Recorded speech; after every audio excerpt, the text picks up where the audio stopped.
جی جی الحجر صاحب، اصول کافی میں روایت ہے مولانا یاض الفقی میں بھی، جو تقیہ نہیں کرتا وہ بے دین اور بے ایمان ہے. کیا یہ روایت صحیح ہے؟ آپ مجھے بتائیں کہ رسول اللہ صلی اللہ علیہ وآلہ وسلم اتنے سال مکے میں تھے، کعبہ بت خانہ تھا، وہاں پہ سوال کا بتوں جواب کی تو دینا الحجر صاحب. میں سوال کا جواب دے رہا ہوں بھائی، پلیز میں جب بات کروں تو میری بات کو نہ کاٹیں، ٹھیک ہے نا؟ ہے بات صحیح ہے او بھائی؟ جی جی یہی جواب ہے نا.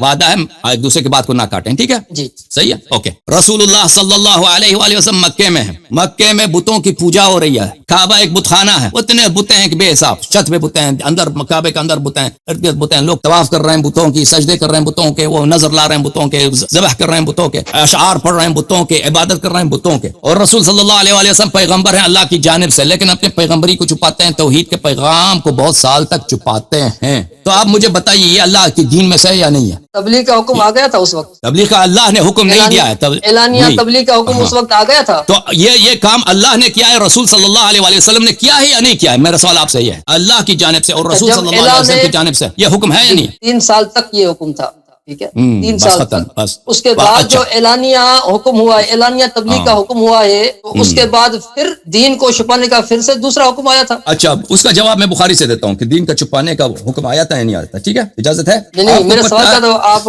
ہاں میں وہ اس کا جواب دیتا ہوں بخاری سے. آپ جدی پوائنٹ اگر میرے سوالات کا جواب دیں گے تو میں آپ کا بہت مشکور ہوگا. میرے سوال کا اصل مقصد تھا کہ 12 ائمہ میں بالخصوص امام حسین اور امام مہدی کے بارے میں آپ کیا فرماتے ہیں اس حدیث کے روشنی میں؟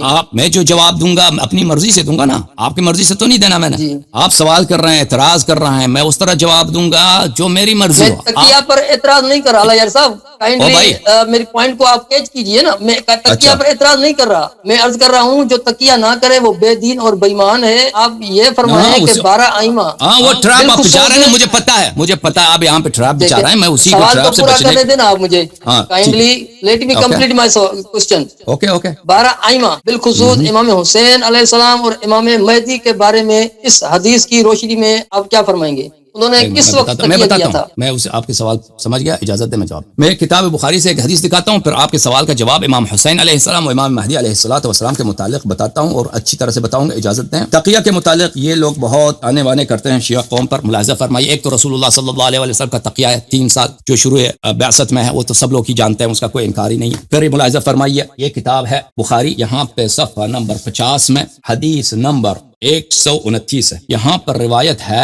عائشہ نے کہتی ہیں کہ قال النبی صلی اللہ علیہ وآلہ، نبی صلی اللہ علیہ وسلم نے فرمایا، یا عائشہ لولا قومک حدیث احدہم قال ابن زبیر بکفر. فرمایا کہ اے عائشہ اگر تیرے قوم یعنی قریش عرب یہ تازہ مسلمان نہ ہوتے، یعنی یہ حدیث العہد کفر کے ساتھ حدیث العہد ابھی مسلمان ہوئے، لنقضت الکعبہ، میں کعبہ کو گرا دیتا، فجعلت لها بابین، اور کعبہ کے 2 دروازے بنا. تو یہ نبی کریم صلی اللہ علیہ وسلم کا واضح تقیہ ہے اپنے مسلمان اپنے صحابہ سے. حالانکہ نبی کریم صلی اللہ علیہ وسلم کو کوئی قتل نہیں کرتا، اگر وہ کعبہ کو توڑتے بھی تو ایسے لوگ نہیں تھے، لیکن وہ بری باتیں کہتے ہیں، بے احترامی کرتے شاید، یا سامنے شاید بھی کچھ نہیں کہتے، ان کے پیٹھ کے پیچھے کچھ جملے کہتے. اگر نبی کریم صلی اللہ علیہ وسلم کے لیے تقیہ جائز ہے تو اہل بیت علیہ السلام کے لیے بھی تقیہ جائز ہے. امام حسین علیہ السلام کی حالت کیا تھی؟ امام حسن اور امام حسین علیہ السلام کا صلح تھا معاویہ کے ساتھ کہ معاویہ خلیفہ ہوگا اور جب یہ مر جائے گا اپنا جانشین تعین نہیں کرے گا. اگر اس وقت امام حسن علیہ السلام زندہ ہیں وہ خلیفہ بنیں گے، اور اگر امام حسن علیہ السلام زندہ نہیں ہے امام حسین علیہ السلام خلیفہ بنے گا. جب معاویہ مر گیا تو مرنے سے بہت عرصہ پہلے اس نے بیعت لینا شروع کیا تھا یزید کے لیے، اور یزید کے لیے بہت سارے صحابہ نے حیات معاویہ میں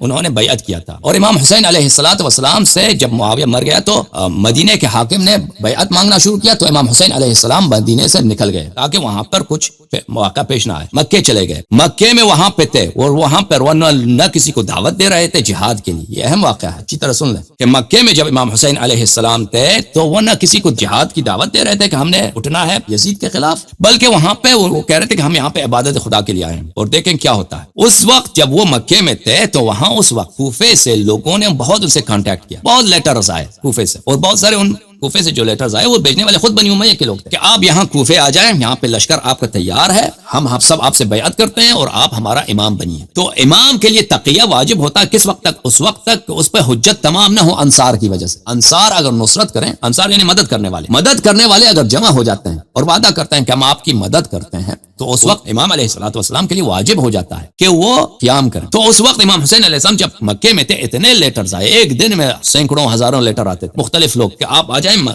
کوفہ، اور امام حسین علیہ السلام نے اپنا چچا زاد بھائی جناب مسلم ابن عقیل کو کوفہ بھیجا کہ تم وہاں کے حالات کو دیکھو۔ کوفہ آئے، لوگوں نے حضرت مسلم علیہ السلام سے بیعت کیا لوگوں نے۔ حضرت مسلم علیہ السلام نے جب حالات دیکھی کوفے کی تو انہوں نے خط لکھا اپنے بھائی امام حسین علیہ السلام کو، یہاں لوگ انہوں نے بیعت کی ہے اور لوگ آپ کے ساتھ ہیں، آپ تشریف لائیں۔ تو اس وقت دیکھیں جب لوگ نصرت کرتے ہیں تو اس وقت تقیہ حرام ہوتا ہے۔ جب لوگ آ جاتے ہیں وعدہ کرتے ہیں کہ آپ قدم بڑھائیے ہم آپ کے ساتھ ہیں، تو اس وقت تقیہ جائز نہیں ہوتا۔ تقیہ اس وقت ہوتا ہے جب آپ کے پاس پاور نہیں ہے، ہیلپرز نہیں ہے۔ امام حسین علیہ السلام وہاں سے چل پڑے۔ حضرت امیر المومنین علیہ السلام کا بھی یہی رویہ تھا۔ جب عثمان کا قتل ہوا ہے تو امیر المومنین علیہ السلام کسی کو نہیں بلایا کہ آؤ میرے سے بیعت کرو، میں آپ کا خلیفہ ہوں۔ لوگ سب خود آ گئے، اصرار کرتے تھے، منتیں کرتے تھے کہ آپ ہمارے امام ہیں، آپ جو ہیں یہ خلافت قبول کریں، ہماری بیعت قبول کریں۔ تو حضرت امیر المومنین علیہ السلام ان سے انکار کرتے تھے کہ نہیں چاہیے، جاؤ کسی اور سے بیعت کرو۔ تو وہ لوگ اصرار کرتے تھے کہ ہم آپ سے بیعت کرتے ہیں۔ تو خود امیر المومنین علیہ السلام نے نہج البلاغہ میں فرمایا لولا حضور الحاضر وقیام الحجة بوجود الناصر لألفيت وما أخذ الله على العلماء لا يقار على كذب المظلوم ولا غصب الظالم لألقيت حبلها على غاربها